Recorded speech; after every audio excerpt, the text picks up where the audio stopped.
आज हम job costing batch costing का एक और सम करेंगे जो इस सीरीज का फोर्थ सम होगा और मेरे हिसाब से ये सीरीज का लास्ट सम भी होगा क्योंकि ये छोटा सा चैप्टर है और इस चैप्टर के सारे टाइप के सम्स मैंने ऑलरेडी कवर कर लिए हैं। तो चलिए आज का सम स्टार्ट करते हैं जो थोड़ा सा अलग है बाकी के 3 सम जो हमने इससे पहले किए हैं उनसे। तो ध्यान से करिएगा और पूरा सम एंड तक समझते हैं ताकि आपको अच्छे से समझ में आ जाए। As a cost account of the company, you find that the selling price of the product has been calculated as follows. हमको बताया गया है कि एक प्रोडक्ट का कॉस्ट है और सेलिंग प्राइस इस तरह से कैलकुलेट किया जाता है जिसमें मटेरियल लगता है 70 रुपीज़ का, वेजेस लगते हैं 18 घंटे 2.5 रुपये के हिसाब से, 3 डिपार्टमेंट है ए बी और सी में, डायरेक्ट एक्सपेंस लगता है 5 रुपये के हिसाब से, प्राइम कॉस्ट आता है, ओवरहेड का खर्चा दिया हुआ है और टोटल कॉस्ट आ गया 160 रुपीज़। ये एक प्रोडक्ट के बारे में बताया गया है और नीचे सारी की सारी इन्फॉर्मेशन दी है टोटलिटी में। ये दिया हुआ है analysis of previous year profit and loss account shows the following. ये पिछले साल का प्रॉफिट लॉस बना के दिया हुआ है। तो सबसे पहले हम लोग क्या करेंगे, ये जो कॉस्ट शीट दी हुई है या ये जो डेटा दे रखा है पिछले साल का उसके बेसिस पे मैं एक फ्रेश कॉस्ट शीट बना देता हूँ और उन कॉस्ट शीट के बेसिस पे रेट निकाल दूंगा और वो रेट यहाँ पे अप्लाई कर दूंगा। ईजी। तो सबसे पहले क्या करूंगा, मैं इसके बेसिस पे मैं कॉस्ट शीट तैयार कर देता हूं जहाँ पे आपको मटेरियल दिया हुआ है 1,50,000, वेजेस दिए हुए हैं अमाउंट में डिपार्टमेंट के हिसाब से। तो मैंने लिख दिया डायरेक्ट मटेरियल था 1,50,000 दैट इज 1,50,000। तो लिख दिया मैंने 1,50,000 प्लस करना है हमको डायरेक्ट वेजेस जिसके अंदर 3 डिपार्टमेंट हैं ए बी और सी।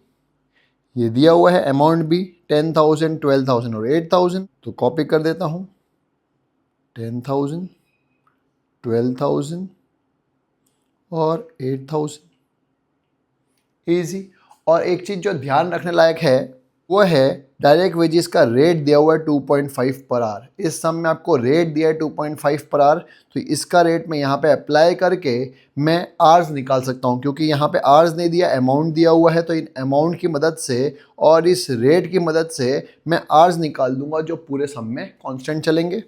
तो हर सम में हम लोग यहाँ पे आवर्स लिखते हैं इनटू रेट मल्टीप्लाई करते हैं। इस सम में रेट दिया है 2.5 अगर आप देखोगे ध्यान से तो देखिए। वैसे ही यहाँ पे भी बी में भी आर्स निकलेंगे, रेट दिया है 2.5। वैसे ही सी में भी आर्स निकलेंगे और रेट तो है हमारे पास 2.5। अब हमारे पास अमाउंट भी है रेट भी है तो आर्स निकालने के लिए मैं करूँगा 10,000 डिवाइड बाई 2.5 तो आ जाएगा 4,000 आर्स। वैसे ही 12,000 डिवाइड बाई 2.5 तो आ जाएगा 4,800 और वैसे ही 8,000 डिवाइड बाई 2.5 तो आ जाएगा 3,200। ईजी। इन तीनों का टोटल मैं निकाल सकता हूँ वो आएगा 30,000। और एक चीज़ और दी हुई है स्पेसिफिक मटेरियल जो है 4,000 वो भी ऐड कर देता हूँ। तो प्लस कर दिया स्पेसिफिक मटेरियल 4,000। तो ये हमारा प्राइम कॉस्ट बन गया 1,84,000। प्लस कर दूंगा फैक्ट्री ओवरहेड जिसके भी अमाउंट दिए हुए हैं। तो लिख देता हूँ फैक्ट्री ओवरहेड जिसके अंदर भी 3 डिपार्टमेंट आएंगे ए बी और सी। और हमको अभी पता ही है कि आर्स हमेशा सेम रहते हैं तो ये जो आर्स है वो मैं कॉपी कर दूंगा। तो कॉपी कर देता हूँ 4,000, 4,800 और 3,200 इंटू। अब मुझे अमाउंट तो दिया हुआ है इसका मतलब रेट नहीं दिया, रेट मैं फाइंड कर लूँगा। पहले अमाउंट कॉपी कर देता हूँ। अमाउंट कॉपी कर दिया मैंने 5,000, 9,000 और 2,000। अब मेरे पास अमाउंट है आर्स भी हैं तो मैं इस अमाउंट को इस आर से डिवाइड कर दूंगा तो मेरे पास क्या आ जाएगा, रेट आ जाएगा। वैसे ही 9,000 को डिवाइड करूंगा 4,800 से तो रेट आ जाएगा और वैसे ही 2,000 को डिवाइड कर दूंगा 3,200 से तो रेट आ जाएगा। तो सबसे पहले करता हूँ 5,000 डिवाइड बाई 4,000 तो आ जाएगा 1.25। In the same way 9,000 divide by 4,800 तो आ जाएगा 1.875 और in the same way 2,000 divide by 3,200 तो आ जाएगा 0.625। ईजी। अब इन तीनों का टोटल करके यहाँ लिख दूंगा तो आएगा 16,000। अब इन दोनों को प्लस कर देते तो मेरे पास आ जाएगा वर्क्स कॉस्ट, आ गया 2 lakhs। आगे बढ़ते हैं। फैक्ट्री के बाद एडमिनिस्ट्रेटिव ओवरहेड्स है ही नहीं, अगर एडमिनिस्ट्रेटिव ओवरहेड्स नहीं है तो वर्क्स कॉस्ट ही COGS भी बन जाएगा। तो मैं यहाँ लिख देता हूँ वर्क्स कॉस्ट स्लैश COGS, इसमें मैं प्लस करूँगा सेलिंग एंड डिस्ट्रीब्यूशन। जो क्वेश्चन में दिया है सेलिंग ओवरहेड्स कितना 20,000, तो लिख देता हूँ 20,000। तो ये मेरा आ जाएगा टोटल कॉस्ट जो आएगा 2,20,000। ईजी। आगे आपको नेट प्रॉफिट दिया है 30,000 और सेल्स लेस रिटर्न दिया है 2.5 लाख, मतलब सेल्स दिया हुआ है आपको 2,50,000। तो यहाँ लिख देता हूँ सेल्स 2,50,000। अपने आप मेरा बीच का प्रॉफिट आ गया जो है बैलेंसिंग फिगर 30,000। ईजी। ये हमने पहली कॉस्ट शीट तो बना ली, जिसकी मदद से हम लोग ये जो रेट निकले हैं ये रेट मैं अप्लाई कर दूंगा नेक्स्ट कॉस्ट शीट में। और एक चीज़ मैं और निकाल सकता हूँ जो है सेलिंग एंड डिस्ट्रीब्यूशन जो है वो COGS का कितना परसेंटेज है। तो लिख देता हूँ percentage of selling and distribution to COGS, जो होगा selling and distribution upon COGS into 100। Selling and distribution दिया हुआ है 20,000, COGS है हमारे पास 2 lakhs, तो लिख दिया 2 lakhs इंटू 100, तो ये आ गया 10%। ये 10% में आगे अप्लाई कर दूंगा। अब मैं जो ये डेटा दे रखा है उसके बेसिस पे नई कॉस्ट शीट बना दूंगा, जहाँ पे मटेरियल तो कॉपी कर दूंगा 70 रुपीज़। तो लिख दिया डायरेक्ट मटेरियल 70, प्लस करना है डायरेक्ट वेजेस जिसके अंदर 3 डिपार्टमेंट है A, B और C। आर्स क्वेश्चन में दिए हो तो अच्छी बात है, नहीं दिए तो हम लोग कुछ ना कुछ ढूंढेंगे। क्वेश्चन अगर आप पढ़ते हैं तो आपको दिया हुआ है डायरेक्ट वेजेस जिसमें 18 आवर्स है, जिसकी बाइफर्केशन भी दिया है 8 आवर्स, 6 आवर्स और C आवर्स और इन A, B और C डिपार्टमेंट, मतलब आवर्स दिए हुए हैं 8, 6 एंड 4।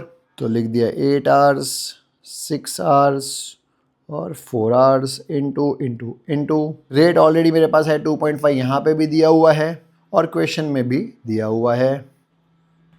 तो लगा देता हूँ 2.5, 2.5 और 2.5 मल्टीप्लाई करूँगा तो आ जाएगा 20 रुपीज़, 15 रुपीज़, 10 रुपीज़। टोटल किया तो आ गया 45।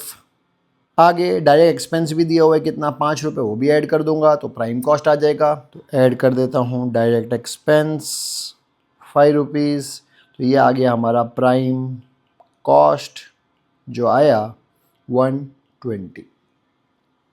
इसमें प्लस करना है हमको फैक्ट्री ओवरहेड जिसके अंदर 3 डिपार्टमेंट हैं A, B और C। आर्स पूरे सब में सेम ही रहते हैं इसलिए आर्स कॉपी कर दूंगा ये वाले ही, तो आ जाएंगे 8, 6 और 4 आवर्स इंटू और रेट हमने अभी पिछली कॉस्ट शीट में निकाला था। रेट अभी हमने निकाले थे 1.25, 1.875 और 0.625 रिस्पेक्टिवली। तो लगा दिया 1.25, 1.875 और 0.625, तो आएगा 10 रुपीज़, 11.25 और 2.5 और इनका टोटल करूँगा तो आ जाएगा 23.75। अब इन दोनों को प्लस कर दूंगा तो मेरा वर्क्स कॉस्ट आ जाएगा।